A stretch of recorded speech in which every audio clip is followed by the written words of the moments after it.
Yes. Now let us see what is the heterotrophic nutrition. పరపోషణ అంటే ఏంటో చూద్దాం. పరపోషణ అంటే ఆహారం కొరకు జీవులు మరొక జీవి పైన ప్రత్యక్షంగా కానీ పరోక్షంగా కానీ ఆధారపడేటటువంటి పోషణను పరపోషణ అని అంటాము. The heterotrophic nutrition is nothing but the organism which can depend on other organism for the food purpose. That is called heterotrophic nutrition. So, heterotrophic nutrition is classified into three. Saprophytic nutrition,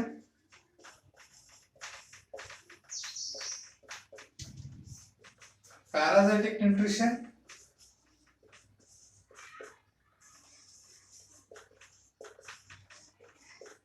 and halozoic nutrition.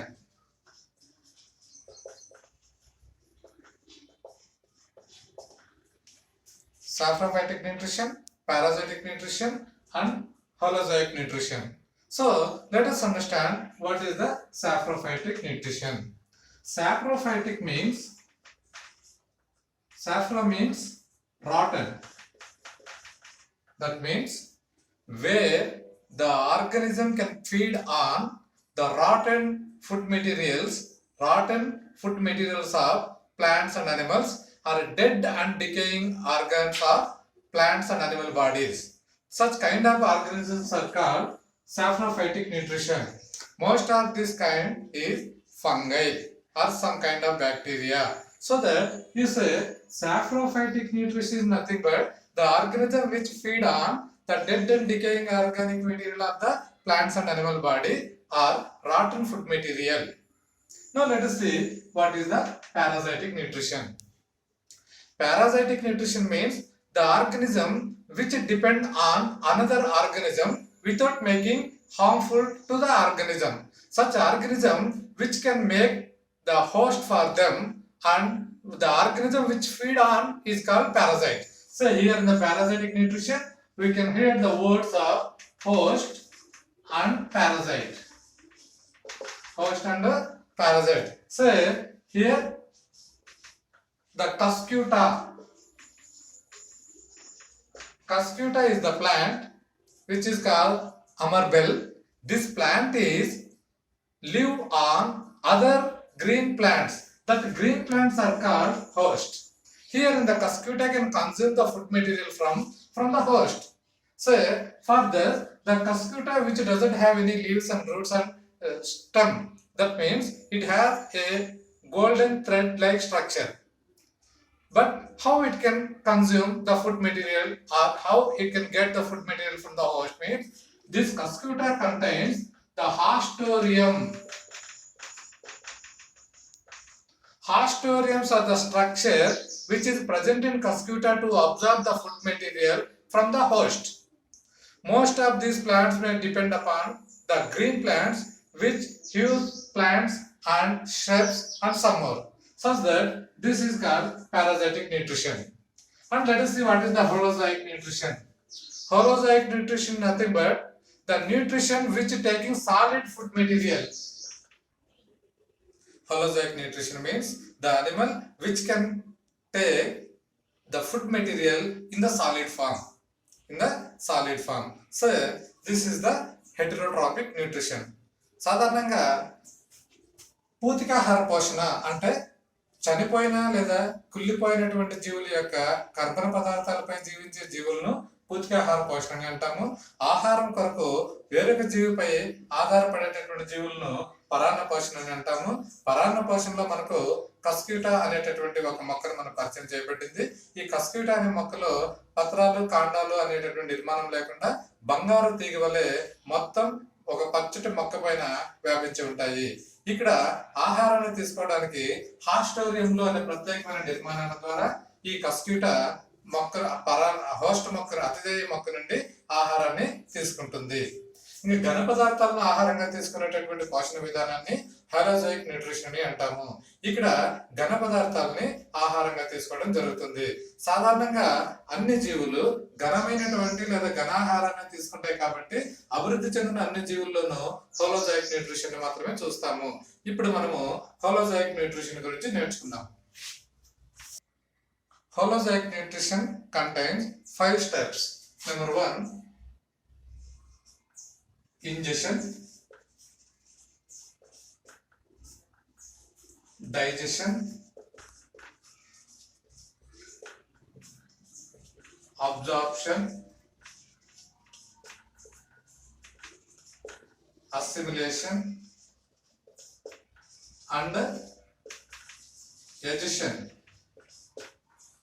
Ingestion, digestion, absorption, assimilation, and digestion. So these are the 5 steps involved in every holozoic nutrition. Now let us understand what are the 5 stages in human digestive system as a major holozoic nutrition system. In human digestive system, we can observe the 5 stages in holozoic nutrition. The first one is ingestion.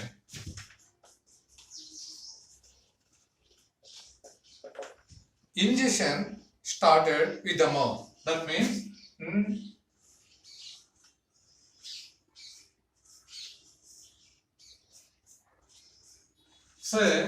the first starting point of the digestive system of every developed organism is mouth. Through the mouth only they can have their food by means of either hands or either directly by the mouth. So that process is called ingestion.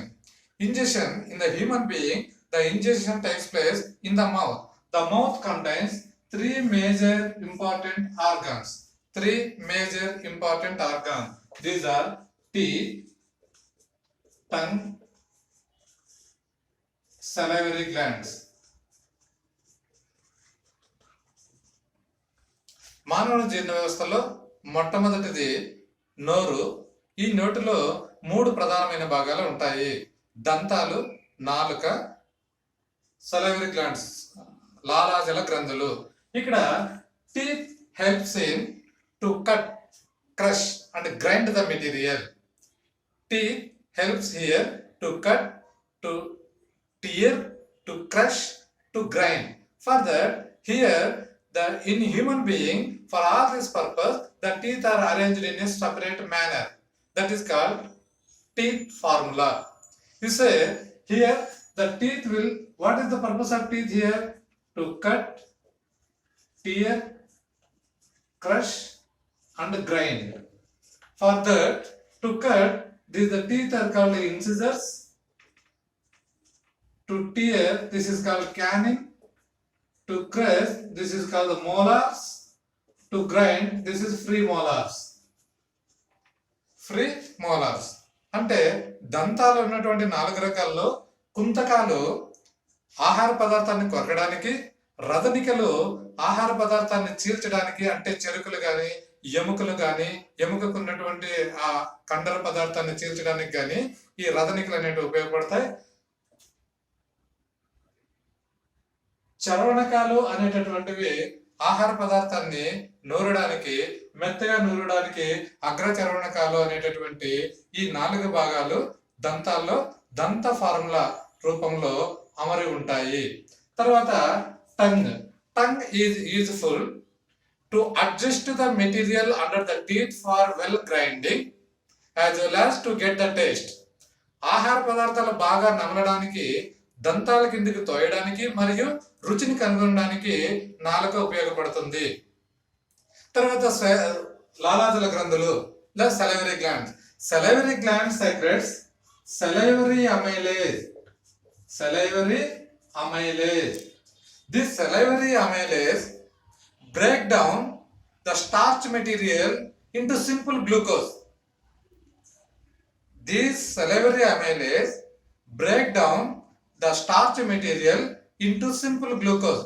అంటే కర్బన పదార్థాలను సరళమైన చక్కెరలుగా మార్చడానికి ఉపయోగపడేటటువంటిది ఈ salivary amylase. అంటే ఇది లాలాజల గ్రంథులు స్రవిస్తాయి. అంటే ఇక్కడ నోటిలోనే ఆహార పదార్థము కొద్దిగా పచనము చేయబడుతుంది లేదా జీర్ణము చేయబడుతుంది. The partially digested food is taking place in the mouth is called bolus. This is called bolus. నోటిలో జీర్ణం కాబడినటువంటి ఆహార పదార్థాన్ని బోలస్ అని అంటాము. నోటిలో జీర్ణం కాబడినటువంటి ఆహార పదార్థాన్ని బోలస్ అని అంటాము. Up to then From the mouth, the food material can pass through a long tube called esophagus. From the mouth, a long tube which is called esophagus. నోటిలో నుండి జీర్ణనాళము బయలుదేరుతుంది.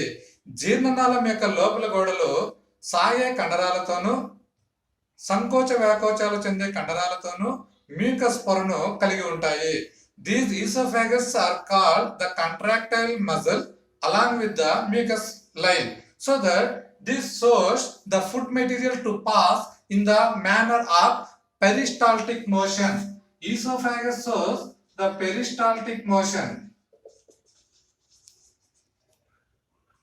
With the peristaltic motion, the food material which is partially digested in the mouth can travel through the esophagus into the stomach. So the esophagus is a connective tube from mouth to stomach. The stomach is a leather bag. It is a leather bag. This stomach contains the gastric glands inside the stomach. Gastric glands. This secretes the gastric juice. Gastric juice contains HCl plus mucus. HCl plus mucus. జీర్ణనాళము నోటిని జీర్ణాశయాన్ని కలిపేటటువంటి గొట్టం లాంటి నిర్మాణము.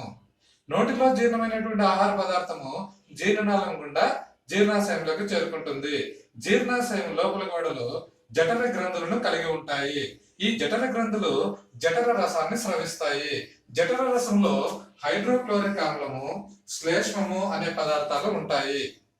Hydrochloric ఆమ్ల ప్రభావం వల్ల జీర్ణాశయంలో అల్సర్లు వంటి హానికర పరిస్థితులు ఏర్పడకుండా ఉండడానికి ఈ శ్లేష్మ స్థలము అనేటటువంటిది పరిరక్షిస్తూ ఉంటుంది. ఇక్కడ ఆహార పదార్థాలు జీర్ణం కావడం ప్రారంభమవుతుంది. So here in the stomach where this HCl and mucous membrane secretes in the form of a gastric juice starts in the second stage of holozoic nutrition is called digestion. Digestion is the next phase or next stage of holozoic nutrition. Here, the digestion of the food material takes place by means of some enzymes. Until then, this stomach will opens into a U-shaped tube called duodenum.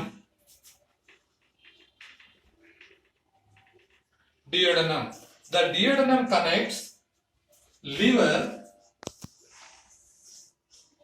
and pancreas. Duodenum connects liver and pancreas. So the food material which can send into the duodenum by means of pyloric sphincter. Here the little amount of the food may be sent into the duodenum by the stomach by means of a pyloric sphincter. In the pyloric sphincter, the food material which can allow into the duodenum may be added. That is added by the bile juice, the bile which is secreted by the liver. జీర్ణాశయంలో జీర్ణం కాబడినటువంటి ఆహార పదార్థము జఠర నిర్గమ సంవరణి ద్వారా శేషాంతరికంలోనికి విడుదల చేయబడుతుంది. శేషాంతరికంలో కాలేయము, క్లోమము అనేటటువంటి రెండు గ్రంథులు కలపబడతాయి. ఇక్కడ జీర్ణాశయం నుండి కొద్దిగా ఆహార పదార్థము శేషాంతరికంలోనికి విడుదలైనప్పుడు కాలేయము నుండి బైల్ అనేటటువంటి జీర్ణరసాలు విడుదలవుతాయి. ఈ బైల్లో ఏ విధమైనటువంటి ఎంజైములు ఉండవు. దీనినే జఠర రసము అని అంటాము. The bile doesn't contain any enzyme. These bile can stored in a gland-like structure called gallbladder. This is called gallbladder. In the gallbladder, the bile is reserved. When the food is allowed into the duodenum, This gallbladder can secrete the bile to adding the food material, which can emulsify only the fats. The bile can emulsification of fats. The bile can emulsify the fat material that present in the food in the duodenum. After then, the food material travels through the duodenum and pancreas can secrete some pancreatic juices. This pancreatic juice contains some pancreatic enzymes called pancreatic amylase,